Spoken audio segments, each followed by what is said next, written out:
न पुण्यं न पापं न सौख्यं न दुःखं न मन्त्रो न तीर्थं न वेदा न यज्ञा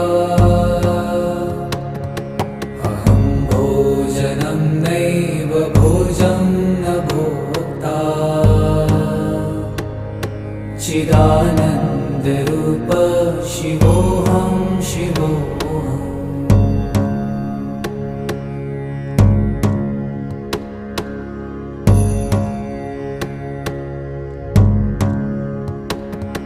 न मृत्युर्न शङ्का न मे जातिभेदः